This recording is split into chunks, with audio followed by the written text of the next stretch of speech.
Patay sa pamamaril sa Las Piñas ang banyagang diver na tumulong noon sa paghahanap sa katawan ni yumaong Secretary Jesse Robredo sa Masbate. May news to go si Super Radio DZBB Carlo Mateo. Carlo.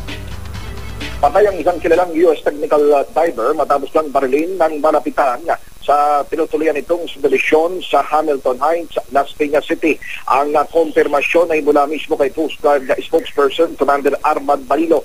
Si Matthew Caldwell o Matt Caldwell ay isang Amerikano, matagal na membro ng Coast Guard Auxiliary na katuwang ng pamahalaan sa mga search and rescue mission sa karagatan.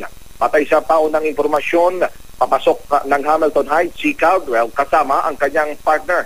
Alas 10:30 kagabi nang sa hindi pa makuhang kadahilanan ay nagkaroon ng mainitang pagtatalo sa pagitan ng ilang security personnel ng subdivision na nauwi sa pamaril at naging dahilan ng kamatayan ni Caldwell. Sa record ng Philippine Coast Guard, si Caldwell ay pinangalan ni Pangulong Noynoy Aquino sa paikibahagi nito sa isinagawang search and rescue mission nang nawawala pa noon hanggang sa matagpuan ang bangkay ni dating DILG Secretary Jesse Robredo sa dagat ng Masbate. Siya ang nagsilbing tagatimpla ng Trimex na ginagamit ng mga technical divers upang makatagal sa ilalim ng dagat ang mga divers. Ayon pa kay Balilo, kasama din si Caldwell sa mga sumisid noon sa pag-recover ng mga bangkay mula sa lumubog ng MV Princess of the Stars sa Sibuyan Island, Romblon at pag-recover sa 22 katawan ng mga pasahero ng MV Catalin 2 sa dagat ng Batangas.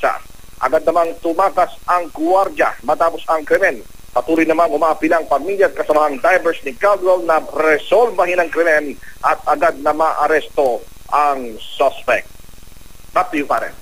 Maraming salamat, Carlo Mateo ng Super Radio DZBB.